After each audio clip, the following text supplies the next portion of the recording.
In the late 2000s to early 2010s, we saw an explosion of young adult novel adaptations on the big screen. This was largely spurred by the runaway success of the first Twilight movie in 2008, which grossed over $400 million against a $37 million budget. Of course, this led studios to try and cash in on the success of that film and pander to the growing fan base of Twilight fans who might want a new fantasy/romance/dystopian book to latch onto.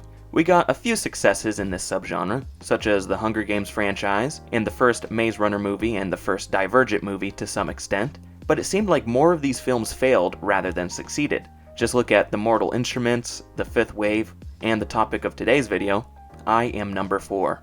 So I want to examine this film to try and understand why it never spawned a big film franchise like Hunger Games and Twilight did, and if it even had a chance to reach the heights of those series at all.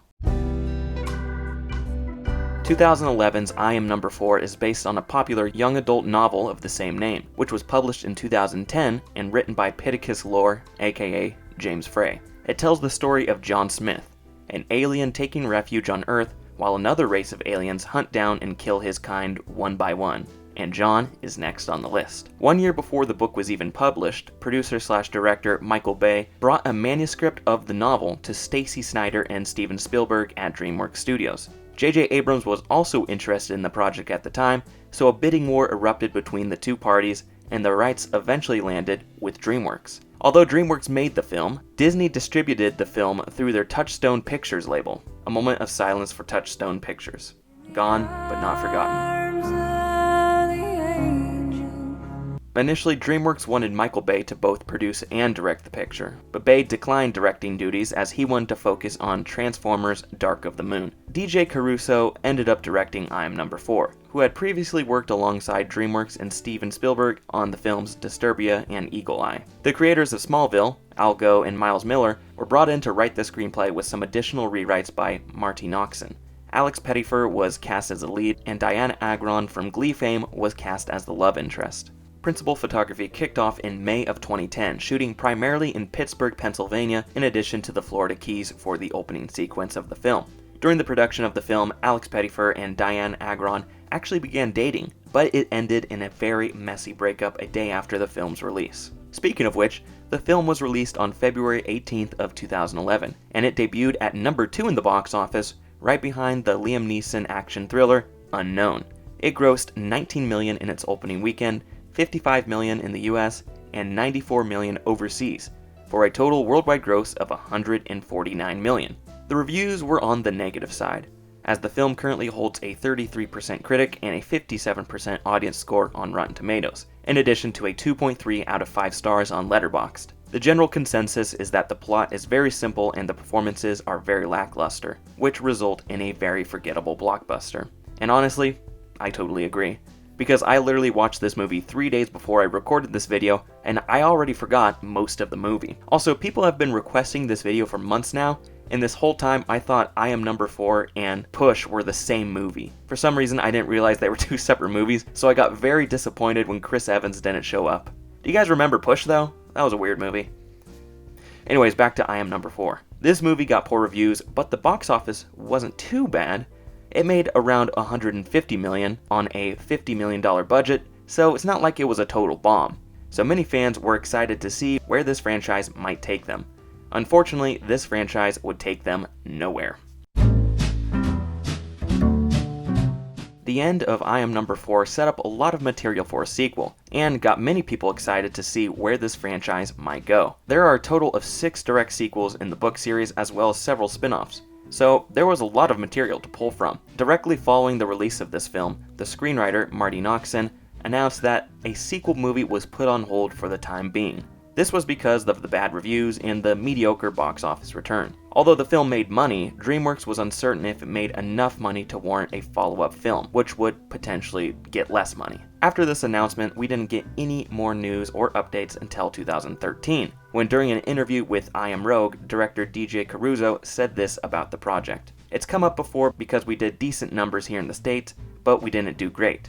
But really, internationally, the movie did well, and it has this huge following, so I get that question a lot. The Power of the Six, which is the second book, and would feature number 6 a little bit more, we've talked about it, but nothing's really jump-started. There's been some talk in the past couple months of trying to do something, because there is this audience appetite out there. The sequel remained in limbo for 10 more years until we got official confirmation in 2021 that it was not happening. This confirmation came from the lead actor himself during the 10th anniversary of the film in an interview with Screen Rant, where he revealed that following a string of box office disappointments, DreamWorks dropped the project. I think just as a collective slate, maybe the movies didn't perform as well as they should have.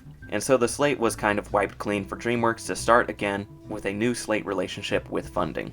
Although a sequel to the 2011 film was not happening, fans of the book got a sliver of hope earlier this year, when the author of the books, James Frey, announced that they were working on a live-action reboot of the series with the original screenwriters, Al Gough and Miles Millar. Frey said this: "We are in process on it, and I can't say whether it will actually ever get made or not, but I have great people I'm working with who are trying to make it happen, for sure." Nothing has been officially confirmed yet, but there is hope that this series might get a second chance at life. Personally, I think if this book ever got another adaptation, it would be in the form of a streaming series, kind of similar to what happened with the Percy Jackson franchise.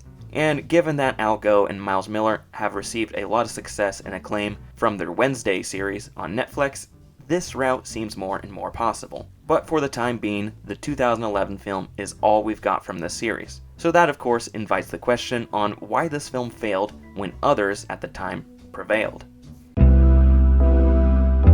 From the beginning, the intention of this movie was to start a film franchise, and to capitalize on the young adult novel craze at the time.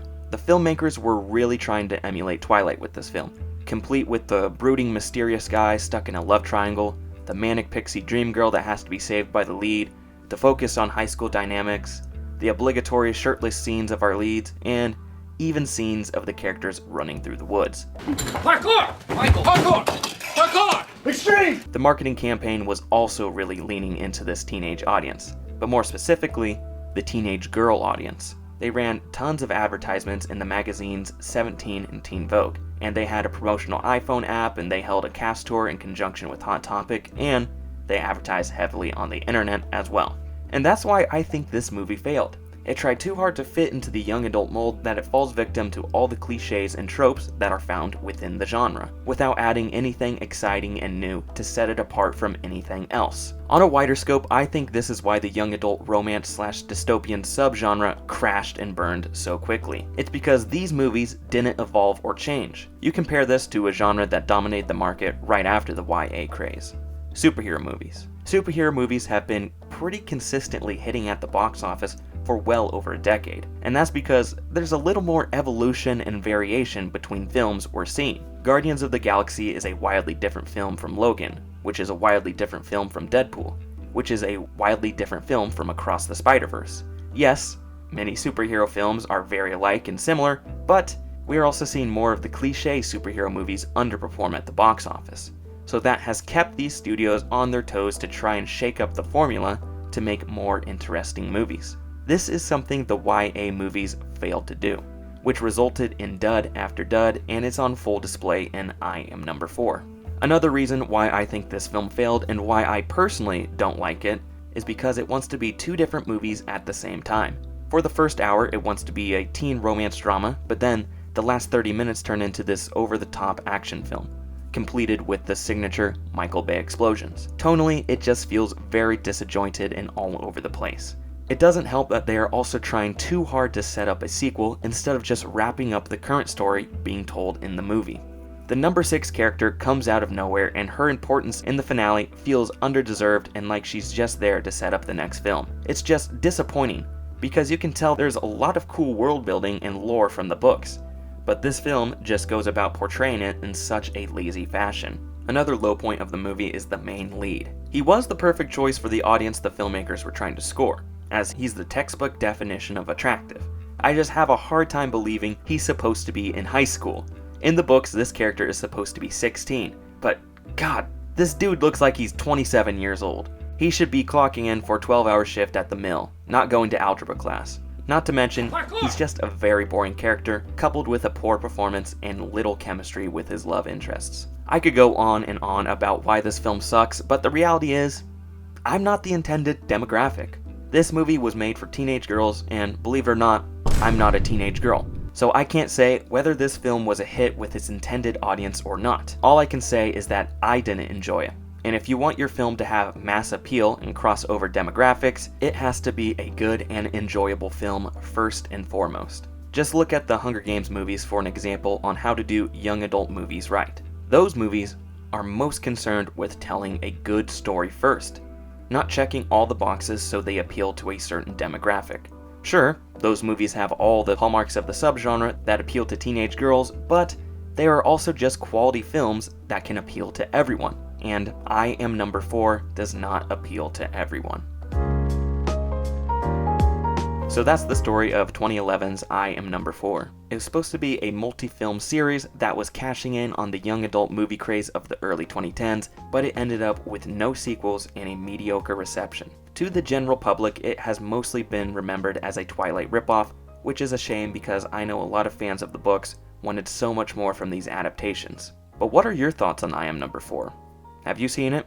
Do you agree with my analysis on why it failed, or do you think there's another reason? I'd love to hear your thoughts in the comments below. This has been Tom from Isenhart Productions, and thank you so much for watching. See you next week. Disney distributed it. Disney